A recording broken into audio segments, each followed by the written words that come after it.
stuff, because I can't remember, because when you get over 40, I suffer from CRS. Can't remember stuff. So I had to bring some tips with me, but these are 6 things that I would advise fathers, some tips for dad when fathers are not out of home, what dad should do. First of all, it all goes back to this, you got to respect the mother of your children. Oh, yeah. This is and dads don't understand this, but this is the gap that affects a father. The number one gap, it's several gaps, but this is the number one problem that affects a father from seeing his child, is the relationship he has with that mother. Okay? Number 2, which is real big and important with our children, mother or father, keep your promises. The lady back here just said about, she had to struggle with, the dad say he coming, but then he don't come. He got 8 million stories like Curtis Blow. You know what I'm saying? I mean, and eventually the child knows, what, man, daddy ain't coming. He like, so I think a lot of men need to understand that, as she said, you can't be out of a child's life for 4 years and expect to walk in and expect everything gonna be all right. You have to take steps. So kids, dads gotta keep the promises. 3rd, you can't be a Disneyland dad. And a lot of fathers, my granddaddy told me this a long time ago, man, and it made so much sense. I wish I could wake him up and tell him. He said, an excuse is a borderline next to a lie.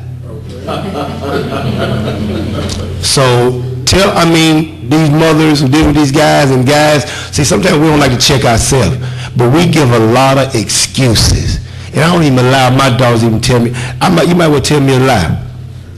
I'll accept that, then accept excuse. There's no excuse. I said this earlier today when I first came up here. There's no excuse for being a father. There's no excuse for not being involved in your child's life. None. So, don't be a Disneyland dad. Stay in regular contact. There's no way dads should not be out of their children's lives now. You have email. You know what I love about texting? I could talk to you and not really talk to you. I send my daughters messages like every other day. I love you. Have a good day. So you got to stay in contact with them by phone, even if dad's not seeing them. There's no excuse, ladies. That these guys, they can phone, call, whatever. Okay. Also, don't be too soft on your kids. What I mean by that is, a lot of times you have fathers who get to see their kids on a regular basis through custody. The mother might have custody of them, and they have a joint custody. The father sees them, but the father sees them maybe twice a month.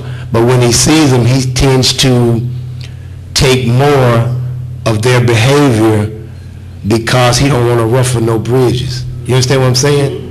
Because he don't spend that much time with them, and but sometimes dads can be too soft. And and remember this, parents, our children will play us. All right.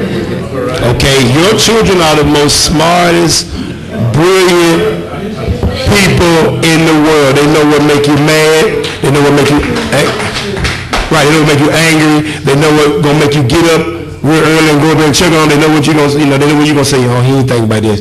Serious though. So do not, dads sometimes can be too soft on the kids when they don't have custody. So I would avoid them that. Then also do what you can for your children financially. And a lot of times, society has really set this up, and partly it's our fault, I think, but a lot of times when agencies want to get fathers involved, it's strictly about child support. I see it all the time because I work with them. And child support, I tell guys, it's just your legal responsibility. You don't get no trophy for paying child support. You know what I'm saying? So, you need to spend time with your children. That mother needs money to take care of your child. Okay, so sometimes guys get mad because they are faced with child support issues, but guess what? As Octavia said, this is something that you caused. There's no excuse for this. So you have things that guys can do to be involved, in their children's life. Thank you, Ron. Yeah. Great question. Thank you. And